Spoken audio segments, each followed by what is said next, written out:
अस्सलाम वालेकुम व्यूअर्स, खुशखबरी सीरीज़ की नई एपिसोड में आपका मेज़बान अब्दुर्रहमान आपको खुशामदीद कहता है।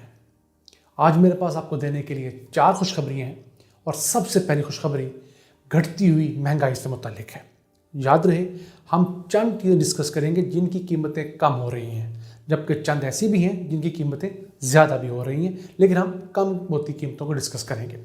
सबसे पहले गुज़िश्ता एक हफ्ते के दौरान जो चीनी है उसकी होलसेल मार्केट में कीमत 15 रुपये किलो तक कम हुई है। जो चीनी पहले 100 किलो का थैला 9,500 रुपये का था, अब वो कम होकर 8,000 रुपये का हो गया है। जबकि रिटेल मार्केट में चीनी की कीमत में औसतन 8 रुपये की कमी वाक़ हुई है। अब ये 82 रुपये से लेकर 90 रुपये के दरमियान बेची जा रही, जबकि इसकी कीमत गुज़िश्ता दिनों 105-110 रुपये तक भी चली गई थी। इस बेहतरी की 2 बड़ी वजूहात हैं। पहले तो ये कि हुकूमत ने चीनी इंपोर्ट की है, उसकी वजह से जिन लोगों ने स्टॉक किया हुआ था उन्होंने फ़ौरन स्टॉक निकाल लिया है। और दूसरा, हुकूमत ने इन बड़े माफियाज को मजबूर किया है, शुगर मिल मालकान को, कि वो 10 नवंबर को क्रशिंग का आगाज़ करें। तो 10 नवंबर को क्रशिंग का आगाज़ हो चुका है। जो लोग शहरों में रहते हैं उनके लिए ये बताते चलें कि क्रशिंग से मुराद गन्ने से चीनी निकालने का जो सीज़न होता है उसका आगाज़ होता है। तो हुकूमत ने मजबूर किया। उस सिलसिले में पहले कानून ये था कि क्रशिंग की डेट जो हुकूमत अनाउंस करती थी, अगर कोई मिल उसको नहीं मानती थी, उसको सिर्फ एक दफ़ा 50,000 रुपये का जुर्माना किया जा सकता था कानूनी तौर पर। जबकि अब हुकूमत ने उस कानून को तब्दील किया है। तो अब जो मिल मुतल्लिका डेट के ऊपर क्रशिंग स्टार्ट नहीं करेगी, उसको रोज़ाना 50 लाख रुपये का जुर्माना किया जा सकता है। इसका मतलब ये हुआ, किसी ने अगर 20 दिन लेट किया है उससे 10 करोड़ रुपए तक का जुर्माना किया जा सकता है। इसी तरह जितने दिन लेट करेगी मल्टीप्लाई में 50 लाख हो जाएगा। ये अहम डेवलपमेंट है। इसी के साथ साथ मुल्क में प्याज की कीमतें कम होना शुरू हुई हैं, टमाटर की कीमतें कम होना शुरू हुई हैं। इस तरह कुछ चीज़ों की कीमतें कम होना शुरू हुई हैं। अलबत्ता मुर्गी की कीमत और आलू की कीमत ऐसा फ़र्क नहीं पड़ा, बाकी चीज़ें कुछ हैं। लेकिन आहिस्ता आहिस्ता हुकूमत अब एक प्रॉपर प्राइस कंट्रोल करने का एक मैकेनिज़्म बना रही है। अल्लाह करे ये हुकूमत जल्द से जल्द बना ले, जिससे अवाम को कुछ ना कुछ तो रिलीफ दिया जा सके। अब हम आते हैं आज की दूसरी खुशखबरी की तरफ। तो वो भी पाकिस्तान के अंदर एक अहम डेवलपमेंट ये हुई है कि सियालकोट चैम्बर ने एक नई एयरलाइन जो शुरू की थी, उसका नाम है एयर सियाल। उसका पहला जहाज़ जो है वो कराची के अंदर आ गया है अमेरिका से। ये फ़िलहाल 3 जहाज़ों पर मबनी एक एयरलाइन होगी, जिसका ये होगा कि ये सियालकोट से ट्रैवल किया करेगी। इसके जहाज़ सियालकोट से उड़ा करेंगे और ये पूरी दुनिया में जाया करेंगे। याद रहे कि सियालकोट पाकिस्तान का वो शहर है जिसकी 99% पैदावार एक्सपोर्ट होती है, और ये शहर $2.5 अरब से ज़्यादा की अशिया एक्सपोर्ट करता है। अब उस्मान डार जो यहाँ के एक PTI के रहनुमा हैं, उनका मैं बयान पढ़ रहा था। वो कह रहे थे कि हम बड़ी जल्द पूरे सियालकोट शहर को स्पेशल इकनॉमिक जोन डिक्लेयर करने जा रहे हैं। अगर ऐसा हो जाता है तो ये सियालकोट, गुजरांवाला, गुजरात, इन तमाम इलाकों के लिए बहुत अच्छी खबर होगी। रोज़गार के बहुत सारे नए ज़राए पैदा होंगे। अब हम आते हैं आज की तीसरी खुशखबरी की तरफ। तो वो ये है कि पाकिस्तान और रशिया ने एक गैस पाइपलाइन के मुआहदे पर जो दस्तखत किए थे, वो गैस पाइपलाइन होगी कराची से लेकर लाहौर तक। इसके ज़रिए जो इम्पोर्टेड गैस है वो कराची से लाहौर पहुंचाई जा सकेगी। उसका जो मैनेजमेंट का कंट्रोल है वो हुकूमत ने फैसला किया है कि रशिया को दिया जाए, क्योंकि पाकिस्तानी ब्यूरोक्रेट, पाकिस्तानी हुकाम मैनेजमेंट के मामले में काफ़ी बुरे वाक़ हुए हैं। तो ये एक अच्छी डेवलपमेंट है। इस पाइपलाइन के अंदर 74% हिस्सा हुकूमत पाकिस्तान का होगा, जबकि 26% हिस्सा रशिया का होगा। इसके ऊपर तकरीबन $2.25 अरब लागत आएगी। ये अगले 3-3.5 साल के अंदर कंप्लीट होगी और इससे 1 अरब 60 करोड़ क्यूबिक फिट गैस जो है रोज़ाना वो ट्रांसपोर्ट की जा सकेगी। और इसका जो डायामीटर है वो खासा बड़ा है, वो 56 इंच का डायामीटर है। इसका आप हिसाब यूँ लगा लीजिए कि तकरीबन 4.25 फुट का इसका पाइप होगा, जिसके ज़रिए ये गैस ट्रैवल करवाई जाएगी।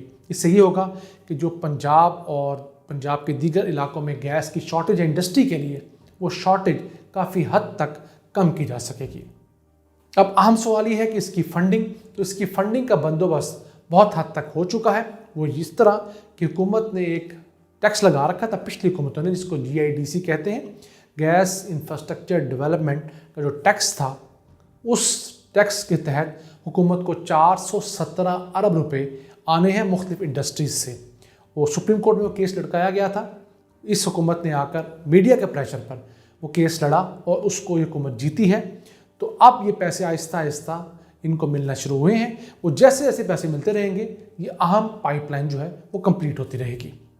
अब हम आते हैं आज की चौथी खुशखबरी की तरफ। तो वो ये है कि पाकिस्तानी जो गोश्त के एक्सपोर्टर्स हैं उनमें से 6 कंपनियों ने Saudi food and drug authority के साथ अपने आप को रजिस्टर करवा लिया है। यानी कि ये कंपनियां सऊदी मयार के मुताबिक पूरी उतरी हैं। अब ये कंपनियां पाकिस्तान से गोश्त सऊदी एक्सपोर्ट करने की पोजीशन में आगे इनको लाइसेंस मिल चुका है। ये पाकिस्तानी कंपनियों के लिए, पाकिस्तान के लिए यकीनन एक अच्छी खबर है, क्योंकि पाकिस्तान का सऊदीया के साथ जो बायलैटरल ट्रेड है उसके अंदर सऊदीया का हाथ ऊपर है ऑब्वियसली, क्योंकि सऊदीया में डीजल, तेल और दूसरी चीज़ें बेचता है और हम यहाँ से उनको राइस, गंदम, चावल, सब्जियाँ, फ्रूट्स, इसके अलावा फुटवेयर, जूते और कपड़े वगैरह उनको बेचते हैं। तो इस सिलसिले में पाकिस्तान की आहिस्ता आहिस्ता जो एक्सपोर्ट्स हैं वो भी बढ़ रही हैं। देखा जाए तो सन 2018-19 में पाकिस्तान ने सऊदीया को $342 मिलियन की अशिया एक्सपोर्ट की थी और पिछले साल यानी सन 2019-20 में पाकिस्तान में इसमें 24% इजाफा किया और $446 मिलियन की अशिया सऊदीया को एक्सपोर्ट की। ये याद रहे कि इसमें से 4 माह वो हैं जब सऊदीया के अंदर लॉकडाउन था। उन हालात में भी पाकिस्तान अपनी एक्सपोर्ट सऊदीया बढ़ाने में कामयाब हुआ। ये पाकिस्तान के लिए एक बड़ा तगड़ा साइन है कि हम मुश्किल हालात में भी रजिस्ट कर सकते हैं। अगर हम चाहें तो अपने आप को मनवा सकते हैं।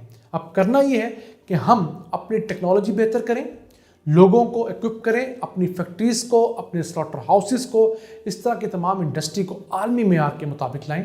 वहाँ जाकर अपनी कंपनियों को रजिस्टर करवाएं। वो आकर आपकी कंपनीज देखेंगी, उनके अंदर जो हिफ़्ज़ान सेहत के उसूल हैं उनको प्रॉपर देखा जाएगा। उसके बाद यहाँ से एक्सपोर्ट का आगाज़ होगा। तो उससे क्या होगा, हमारे यहाँ ना सिर्फ रॉ मटेरियल बाहर जाएगा बल्कि हमारे लोगों को रोज़गार भी मिलेगा। अब इसमें चंद लोग ये बात कह सकते हैं कि अगर पाकिस्तान से जानवर एक्सपोर्ट होने लगेंगे ज़्यादा मिकदार में तो पाकिस्तान में कहता आ जाएगा। जनाब ऐसा नहीं है। दुनिया के कई ममालिक अपने जानवर एक्सपोर्ट करके खूब पैसा बना रहे हैं, जिसमें सबसे बढ़कर ऑस्ट्रेलिया है, फिर न्यूजीलैंड है, ब्राज़ील है। ये तमाम ममालिक वो हैं जो अपने जानवर और जानवर की प्रोडक्ट्स जो है वो एक्सपोर्ट करते हैं। सिर्फ ये है कि वो अपने जानवरों को मैकेनाइज्ड करके उन्होंने इसको इंडस्ट्री का दर्जा दे दिया है। मसलन एक किसान की जितनी मेहनत 2 जानवर पालने में लगती है उससे थोड़ी सी ज़्यादा कर ले तो वही इंसान 4 जानवर ही पाल सकता है। सिर्फ करना क्या है, थोड़ा सा सरमाया अगर उसको अच्छा मिलेगा और उसको उसका रिटर्न अच्छा मिलेगा, वो कसाईयों के हाथों ब्लैकमेल नहीं होगा, वो आड़तियों के हाथों, वो दरमियान में मिडल मैन्स के हाथों, व्यापारियों के हाथों ब्लैकमेल नहीं होगा, तो वो ज़्यादा बड़े पैमाने पर अपना कारोबार ले जा सकता है। उससे ना सिर्फ मुल्क में पैदावार भी ज़्यादा होगी और कीमतों में भी इस्तेहकाम आ सकेगा। इसी तरह ही है कि आपका 1 एकड़ रकबा अगर 30 मन गंदम पैदा करता है तो उसकी कीमत ज़्यादा होगी। अगर वही 1 एकड़ आपका 50 मन पैदा करता है तो आपकी कीमत यकीनन कम हो जाएगी, यानी कि लागत आपकी कम हो जाएगी और आप उसको कम कीमत पर बेचने में तैयार हो जाएंगे। तो इसी तरीके से पाकिस्तान के लिए अच्छी डेवलपमेंट्स हैं। मेरी अल्लाह से दुआ है कि वो इसी तरह पाकिस्तान पर अपनी रहमतें नाजिल फरमाता रहे। अपने मेज़बान अब्दुल रहमान को इजाज़त दीजिए। अल्लाह निगहबान।